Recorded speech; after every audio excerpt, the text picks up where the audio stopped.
What is up, guys? TEJ here, and as you can see behind me, we are at the Mizuno Tour Van at the 2023 Valspar Championship, and in today's video, we are going to be getting an exclusive behind-the-scenes tour of the van. So, let's get right into it.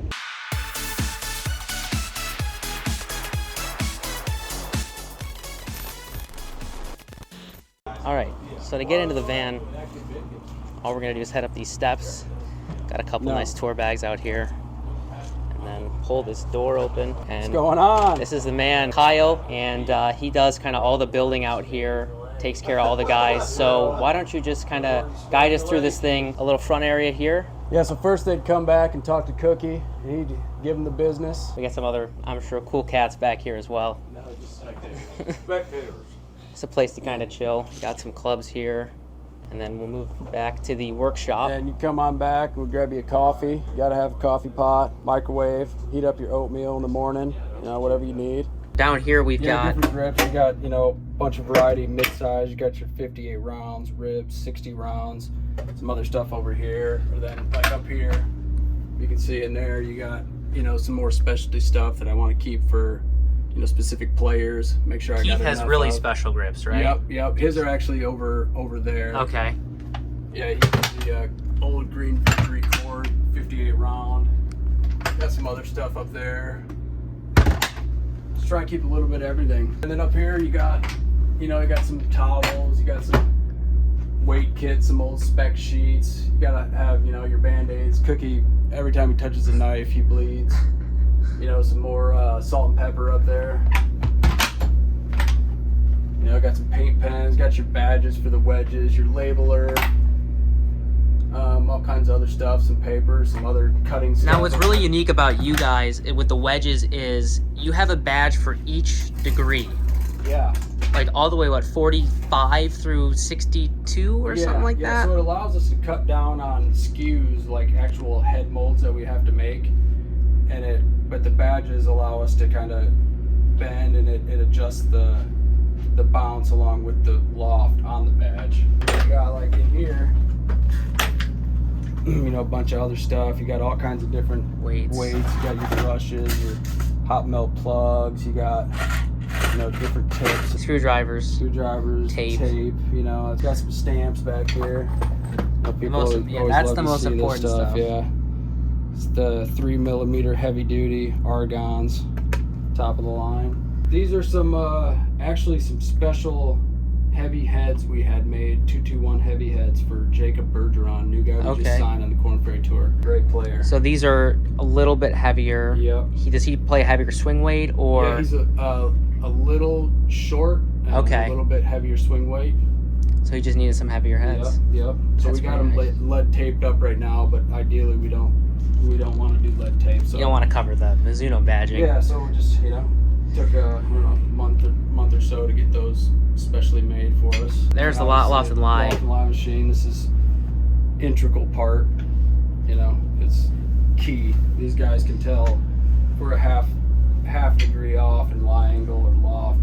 They know it.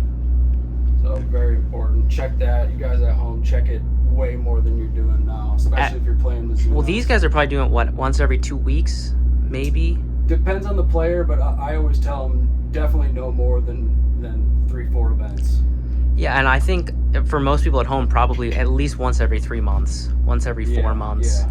You know, if you're hitting off mats, that's another big thing where you're literally hitting into concrete essentially underneath the mat, like it's gonna move it. So very important. Then you got your stamping, vise. Where it all happens right here. Anvil. Gotta have that. And then got right here, you know, your spec sheet. Got all kinds of players in there. So what's really cool about this is that this computer has every single spec of every single player that's ever been built a set of Mizuno golf clubs on the tour van. Really, really cool. Some really awesome names in there, including guys like Jason Day. We got Ben Griffin right here. There's BG. Had a great week last week at the Players. Yeah. All his specs. So then if a guy comes in and needs a new set, you know, I've got all his specs right here. You know, X1s. He's got his baby blue multi-compounds. And then, you know, all his lofts and lies. So players will come in, I don't know, maybe, I recommend, you know, every 3-4 events at least. Come in, check the lofts and lies. Grips are kind of up to them. Some guys like to leave them on longer than others. And this is where you guys do the grips? Yep. So we got the gripping station right here, all hydraulic. That's pretty sweet. Yep. And then solvent comes out right here. Then you gotta be careful. There it is. Wow. Boom. Just the right amount. And then, so then we come down here and you got, you know, There you you go. got your blades, 221s, you got your cavities, you got your 223s. Everything's sorted by head weight. Yep, JPX, you got your wedges, your Look at that. T22s, you got Copper. your coppers, you got your raws back here. I can pick through some head weights. Got the big dog down here, Oh yeah. a couple different 230s. varieties You guys of know how much stuff. I love this. Yep. So something I also want to highlight before we move into the rest of the van is just how much one-of-one product and older model product they keep on the van. This, for example, is a prototype wedge made for Keith Mitchell. You've got some MP18 blades, MP25 cavity backs. You've got some JPX 900 forged irons, MP18 split cavities that are still used by Adam Shank out on tour. And then these are beautiful. These are Paul Casey's MP5 irons. As you can see, they do not have any MP5 badging on them, but he still uses these irons. Just an absolutely spectacular set of clubs from Mizuno. You've got a JPX 921 Tour 3 iron here, something that was not offered at retail, then a 921 Hot Metal 3 iron that guys use as a driving iron out on tour. Here's a better up-close look at an MP5 9 iron. You'd honestly be surprised how many guys find a set of blades like this out on tour and really just stick with them throughout the entirety of their careers. Here's another really cool thing Mizuno does for some of their players. If you look at this club and kind of what Kyle's explaining to me here is that is a stamped 2 iron on that club, but the club he's holding is a 5 iron. At retail, this would actually be a 6 iron, but because guys do not want to play stronger lofted golf clubs, what they do is take the head weight and make it that of a 5 iron and then laser engrave 5 iron on there. So these guys could use a club like this in their longer clubs and it will still match the set in terms of head weight and what it says on the bottom. MP4s. Look at that. MP18 custom. I don't remember, that might be a slightly different sole or something we did with these. What are these back here? These were some split cavities we had made with a MP5 sole, because when we went from the MP5 to the split cavity, Adam Shank didn't like the split cavity originally. Okay. So we made a MP5 sole in the split cavity, but then he ended up just liking the regular split It's cavity. incredible how custom you can get. Yeah. Like you have an MP5 cavity, or sole you said, with a different cavity. Well, that's what, you know, we've got, you know, Japanese grinders over in Japan that's all they do is sit in front of a big grinding wheel all day long, and they're just pros at it. That's incredible. So yeah, they can put on whatever. And they've been doing it for so long that they can replicate stuff. Yeah. That's the coolest part. Yeah, and that's why we also, like, rather than do one set, you know, we'll have them do 4 or 5 sets at once. So they're doing, you know, 4 or 5 sets back to back, rather than here do one set and then 3 months later can you do another set. We just have them do them all right then, so they can. It's way more accurate then. Yeah. Try and keep a little bit of everything shaft wise. When it comes to steel, you know, all the big main companies are up there. Keep a bunch of the Fujikura stuff. So you guys keep Fujikura Yeah. on the van. Yep. So these are all Fuji in the corner. Right, all this graphite stuff, you got it all up there. You got your Ventus, you got your TRs. You guys keep older stuff too? They keep some other stuff, yeah, because they, you know, some guys still stay in a product longer than they would like them to, so you got to have some of that stuff. And then up here you got backup for Keith. There's some of Keith's other stuff. You know, you got, that's one of his custom grind look at pitching that. wedge right there. That's pretty sweet. You know, some other stuff Grayson's been messing with, and just got a bunch of other stuff. Some old Siggy irons right there. Oh, yeah. You can see that. Eric Barnes, old wedges. Look at that. Just whatever they want to, you know, sometimes they carry 4, 5, 6 extra clubs in their bag, and then they For want to sure. go out and play. They'll just toss them up there. And then pretty much every steel shaft you could think of. Yeah, for the most part. Anything you guys don't have, they have trailers. You can see out through here. Like there's the Nippon trailer. You got True Temper somewhere over here. And most of the time, this is, you know, I kind of keep this stocked up for off season, because I'm building stuff all year long. This trailer stays with me, and we're basically the tour department. So anything you need built all year long, I'm the one doing it.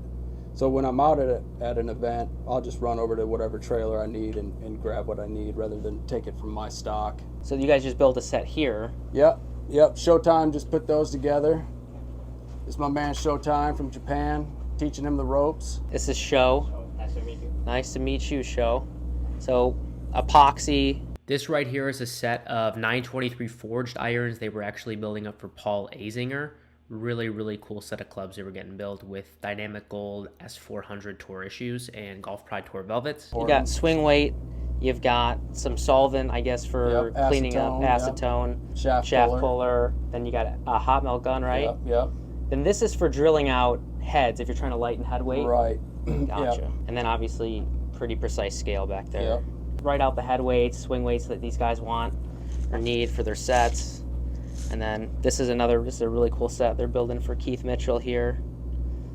You can see his grips, blue 221s, shafts. They're all prepped, ready to go. And then, they'll get glued up by the man Sho. But yeah, that's the most of it. You got some bag logos and names up there.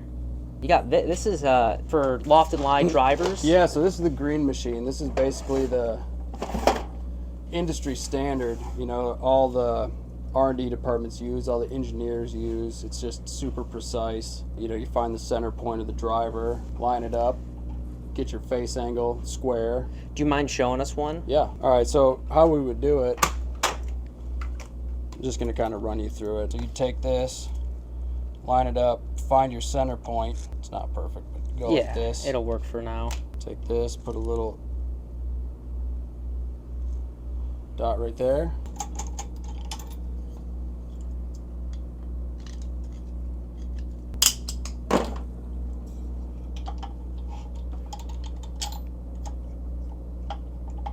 Snug that up, and then this thing's adjustable, so you're going to want to... Are you lining this? Yeah, I'm lining it up with the score lines to get lie angle, and then also this thing right here is getting face angle, so you got to have face angle square right on 0, right? And then you come through, take this and get it lined right up. It's actually at about 11.1. So this is a 10.5 head? Right. So there might be guys, though, that prefer that because they can find the right face angle they want, or they might want a touch higher loft to start out with. Yeah. I mean, we may go through 5, 6, 7 drivers for a guy to find one that's, that's perfect loft. Maybe slightly below what it says, slightly above. I mean, there's tolerances. I mean, that's how precise these guys are out here, though. Yeah. They need stuff within, yeah, so if a you tenth look, of a degree, if you look like 2/10. right here, these are all Ben Griffins.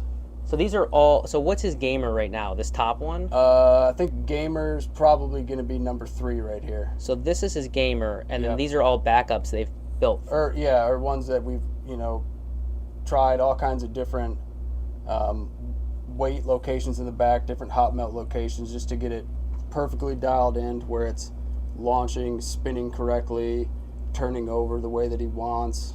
Is he a drawer? Yes. Okay. Look at that. That is pretty amazing. All the specs. Pretty cool place. Yeah. Well, Kyle, thank you very much. Really Yeah, man, appreciate you're it. welcome. Sho, really appreciate you. Great work. And yeah, guys, that's the van. Very, very cool place. So hope you enjoyed it.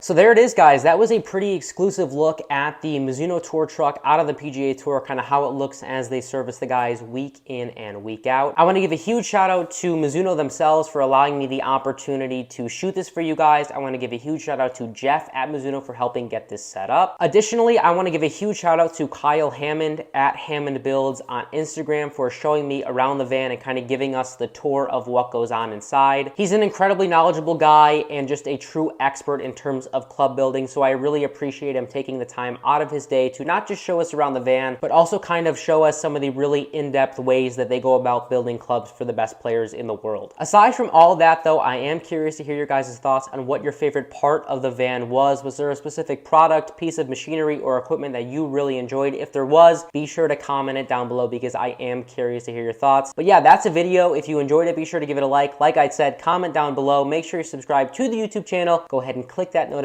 bell, and also make sure you're following us on our other socials, Instagram, Facebook, Twitter, and TikTok. We'll catch you in the next video. Peace.